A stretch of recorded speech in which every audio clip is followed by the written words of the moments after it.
Singapore grand pre का plot सुन के तो अब्बास मस्तान की मूवीज तक फेल हो जाएं। मुझे लगता है कि बॉलीवुड और हॉलीवुड के अंदर भी ऐसी कोई मूवीज नहीं बनी होगी जिसके अंदर इतने ट्विस्ट एंड टर्न थे। सिंगापुर ग्रांड प्री की क्वालिफाइंग में जो टॉप 10 ड्राइवर्स थे वो 7 अलग अलग टीमों को रिप्रेजेंट करते हैं। I think this is another proof that it's not just the car with the driver as well, that's very important for the Formula 1 motor sport. Qualifying के रिजल्ट्स अपने यूरोपियन काउंटर पार्ट से थोड़े से जमल थे। जहां लुइस हैमिल्टन ने अपने सीजन का बेस्ट क्वालिफाइंग परफॉर्मेंस दिया, वहीं मैक्स वर्स्टैपन ने अपने सीजन का वर्स्ट क्वालिफाइंग परफॉर्मेंस दिया।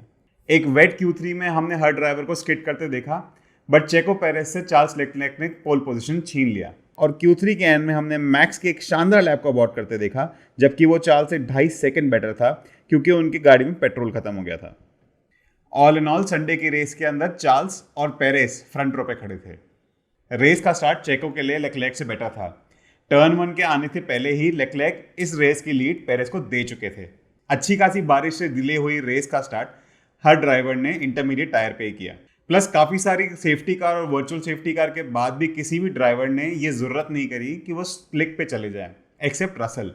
रसल जब स्लिक पे चले गए थे उसके बाद भी उनको अपने टायर्स पे काफ़ी स्ट्रगल करना पड़ा ग्रिप बनाने के लिए। प्लस उनके टायर्स भी गर्म जल्दी नहीं हो पा रहे थे क्योंकि रेस ट्रैक पे अलग अलग जगह बहुत सारा पानी बिखरा हुआ था। रेस के पहले लैप ने ग्रिड पोजीशन पूरी जंबल कर दी थी। जहां वेटल को बहुत मुनाफा हुआ, उन्होंने 5 पोजीशन जंप करे। वहीं मैक्स वर्स्टैपन को काफ़ी नुकसान, उन्होंने 4 पोजीशंस लूज करी। बट पहले टर्न से हमें चेको का एक ब्रिलियंट रेस क्राफ्ट देखने मिला और ये पता लगा कि वो इतने साल तक फार्मूला 1 में क्यों हैं। Even after a lot of pressure by Charles Leclerc and his Ferrari, Checo Perez didn't give up. Though the Ferrari was almost equally paced like Red Bull, Charles Leclerc was behind Perez throughout the entirety of the race. But चेको ने दम नहीं तोड़ा और race के आखिरी restart के बाद जो आधे घंटे का स्टेंट था उसमें चेको ने चार्ल्स की गाड़ी को 7.5 सेकंड पीछे कर दिया, जिसके कारण उन्हें मिली 5 सेकंड की पेनल्टी भी उन्हें उनकी रेस विन से अलग नहीं कर पाई। रेस के बाद इंटरव्यू देते हुए चेको थोड़े फ्यूरियस एंड एग्रेसिव देखे क्योंकि since a couple of races he is been under scrutiny of almost all the media houses, saying that he is not at the power of the level that Red Bull wants him to be at, and उनके depleting form को लेकर भी काफी questions हो रहे थे। But जैसे सचिन सिर्फ अपने बल्ले से बात करते थे, चेको ने भी इस परफॉर्मेंस से दिखा दिया कि वो किस मिट्टी के बने हैं। सिंगापुर ग्रांड प्री की रेस बहुतों के लिए काफ़ी अच्छी और बाकियों के लिए काफ़ी खराब रही। आइए इन सब पे एक बार नज़र डालते हैं। सबसे पहले बात करते हैं मैक्स वर्स्टैपन की।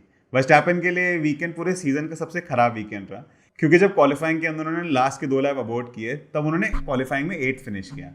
अब रेस का स्टार्ट उनके लिए काफ़ी खराब रहा because of the anti stall system. F1 cars में anti stall system onboard computer trigger करता है जब इंजन को प्रॉपर रेव्स नहीं मिलते हैं। इसका मतलब यह है जब क्लच जल्दी उठा लिया जाता है और एक्सेलरेशन दिया नहीं जाता है। मैक्स वर्स्टैपन ने यही गलती करी जिसके कारण वो 8th पोजीशन से सीधा 12वीं पोजीशन पे आ गए थे after a couple of turns.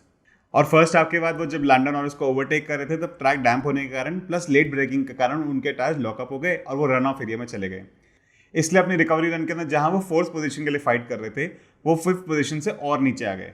All in all उन्होंने रेस में 7th फिनिश किया, पर अभी भी वो चार्ल्स से 104 पॉइंट आ गए हैं और सुजुका के अंदर अगर वो अपनी चैंपियनशिप डिफेंड करना चाहते हैं और सील करना चाहते हैं तो उन्होंने चार्ल्स को 8 पॉइंट से हराना पड़ेगा और चेको पेरेस को 6 से। अब बात करते हैं फरारी की। वैसे तो बिनोटा ने इस रेस को एक डिसअपॉइंटमेंट बोला, बट मियामी के बाद ये फरारी का पहला डबल पोडियम था। क्वालिफाइंग में अपना नवा पोल जीतने के बाद भी चार्ल्स लेक्लेर्क चेको पेरेस से पहले टर्न के पहले ही पीछे हो चुके थे। वैसे तो उन्होंने पूरी रेस के अंदर ही काफ़ी अच्छी पेस दिखाई और चेको के वो 1 या 2 सेकंड के लैप टाइम के अंदर ही थे। ऐसा लग रहा था पेरेस एंड लेक्लेर्क अलग ही एक रेस कर रहे हैं, बट फिर भी लेक्लेर्क पेरेस को ओवरटेक नहीं कर पाए। रेसिंग लाइन के ड्राई होने के बाद भी ट्रैक पे पानी था, स्पेशली सेक्टर 3 के अंदर, जिसके कारण चार्ल्स जब भी पेरेस को ओवरटेक करने जाते उन्हें रेसिंग लाइन से हटना पड़ता और ट्रैक के वेटर एरियाज में जाना पड़ता और ब्रेक लगाते समय उनके टायर स्कीड हो जाते और वो चेको को ओवरटेक नहीं कर पाते थे। बट जहां चार्ल्स की लड़ाई पेरेस से चल रही थी वहीं कार्लोस की लड़ाई लुइस से चल रही थी और इस ट्रैक में मुश्किल से ओवरटेक होने का फायदा कार्लोस को मिला जब उनकी स्लो गाड़ी भी लुइस ओवरटेक नहीं कर पाए। सो फाइनली मैक्स की गलती के कारण फरारी ने अपना रेड बुल से गैप थोड़ा सा कम किया जो अब 137 पॉइंट्स पे है और मर्सिडीज से अपना गैप थोड़ा बढ़ाया जो अब 66 पॉइंट्स पे है। आई होप फरारी अगली 5 रेसेस के अंदर कंप्लेसेंट नहीं होगी और इस गैप को बरकरार रखेंगी और इस चैंपियनशिप में एटलीस्ट 2nd फिनिश करेंगी अबव मर्सिडीज। अब अगली बात करते हैं एल्पिन और मैक्लेरन की। इटली के बाद सिंगापुर ये लगातार दूसरी बार था जब एल्पिन ने 0 पॉइंट्स कमाए। वैसे तो फ्री प्रैक्टिस सेशंस के अंदर हमने ओकॉन की काफ़ी अच्छी स्पीड देखी थी, बट क्वालिफाइंग में ओलोंजो ने बेटर परफॉर्म करा और उन्होंने रेस 6th पोजीशन चालू करी। बट अनफॉर्चुनेटली रिलायबिलिटी के कारण दोनों ही गाड़ी को DNF करना पड़ा। जिसका फायदा मैक्लेरन को हुआ और अब वो एल्पिन से चैंपियनशिप में 4 पॉइंट्स ऊपर हैं। Norris is the only driver outside the top 3 teams that have scored one podium in the entirety of the season till now. And he's maintaining the amazing form that he has, and looks like if McLaren will ever be able to give Lando Norris a car, a championship winning car, he will be the first person to go out there and win it. In this race as well, it looked like Lando's second best performance of his entire season. बहुत time तक ऐसा लग रहा था कि वो Carlos science को भी पोडियम पोजीशन के लिए कंपटीशन दे रहे हैं, बट उन्होंने रेस 4th पोजीशन पे खत्म करी और अब उनके WDC के अंदर 100 पॉइंट्स हो चुके हैं चैंपियनशिप के। ये रेस डैनियल रिकार्डो की सीजन की one of the best performance रही। वैसे तो सिंगापुर दुनिया का सेकंड मोस्ट डिफिकल्ट ट्रैक माना जाता है after Monaco to overtake, but Daniel Ricciardo ने P16 चालू करके P5 खत्म करी ये रेस।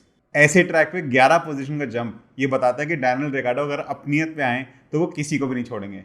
अब इस विनर से जाते हैं अगले लूजर पे, मर्सिडीज के दोनों ड्राइवर बहुत ही अलग पोजीशंस पे थे। जहां रसेल के डिसअपॉइंटिंग क्वालिफाइंग ने उन्हें 11 पोजीशन से चालू करवाई रेस, वहीं लुइस हैमिल्टन के सीजन के बेस्ट क्वालिफाइंग परफॉर्मेंस ने उन्हें रेस ग्रिड पे 3rd पोजीशन पे खड़ा किया रेस के स्टार्ट के पहले। बट स्टार्टिंग से ही कार्लोस के पीछे हो गए और एक रेयर मिस्टेक के कारण उन्होंने टर्न 7 के अंदर अपनी गाड़ी दे मारी, जिसके कारण उन्हें फ्रंट विंग चेंज करना पड़ा। और जहां हमें लग रहा था लुइस हैमिल्टन ये रेस शायद जीत भी सकते हैं, वहीं उन्होंने ये रेस 9th पोजीशन पे खत्म करी और उनके at least 1 win every season record पे भी सिंगापुर की तरह काले बादल मंडरा रहे हैं। उनके पास सिर्फ 5 रेसें हैं इसको करने के लिए। Tell me in the comments if you think he can do it. और जॉर्ज रसेल के लिए ये रेस तो कोई दर्दनाक सपने से कम नहीं थी। क्वालिफाइंग 11th खत्म करने के बाद उन्होंने अपनी रेस पिट स्टॉप से चालू करी जब उन्होंने न्यू पावर यूनिट अडॉप्ट किया। रेस के शुरुआत के अंदर उन्होंने 15 पोजीशन तक तो क्लाइम करा, बट बहुत वियर्ड डिसीजन के बाद जब मर्सिडीज ने उनको स्लिक्स पकड़ा दिए तब उनकी रेस बद से बदतर होती गई। फिर रास्ता जब उनकी गाड़ी मिक शूमाकर की गाड़ी से टकराई तब उनके सपने एकदम चूर चूरी हो गए। और अब मुझे याद नहीं मर्सिडीज के किस ड्राइवर ने कोई भी रेस 2 लैप नीचे खत्म करी हो। अब अपनी रेस के आखिरी विनर के बारे में बात करते हैं, एस्टन मार्टिन। एक बहुत ही खराब क्वालिफाइंग के बाद स्ट्रोल और वेटल ने काफी अच्छी रिकवरी रन करी।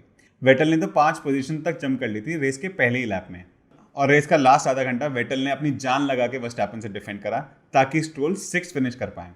हेंस रेस के एंड में वेटल के 4 पॉइंट के साथ एस्टन मार्टिन 12 पॉइंट कमा पाते हैं, जहां उनके आर्च राइवल्स हास ने 0, अल्फा टॉरी ने 1 और अल्फा रोमियो ने 0 पॉइंट्स कमाए। हेंस वो कंस्ट्रक्टर चैंपियनशिप के अंदर हास और अल्फा टॉरी को स्किप करके 9th पोजीशन से डायरेक्ट 7th पोजीशन पे आते हैं। अब वो अल्फा रोमियो से 15 पॉइंट और हास एंड अल्फा टॉरी से खाली 3 पॉइंट आ गए हैं। अब आगे आने वाली 5 रेसेस ड्राइवर्स चैंपियनशिप के लिए तो नहीं, बट कंस्ट्रक्टर्स चैंपियनशिप के लिए बहुत अहम है। और जहां की हर कंस्ट्रक्टर्स चैंपियनशिप पोजीशन पे मिलियंस ऑफ डॉलर्स का डिफरेंस है, ये टीम्स हर बरकस कोशिश करेंगे एक दूसरे के ऊपर आने में। हेंस आगे आने वाली 5 रेसेस में बहुत मजा आने वाला है। अगर आपको ये रिव्यू पसंद आया हो तो इसको लाइक करें, अपने फ्रेंड्स के साथ शेयर करें और मेरा चैनल सब्सक्राइब करें। Thank you so much for sticking till the end. See you in the next video. Until then, please take care of yourself.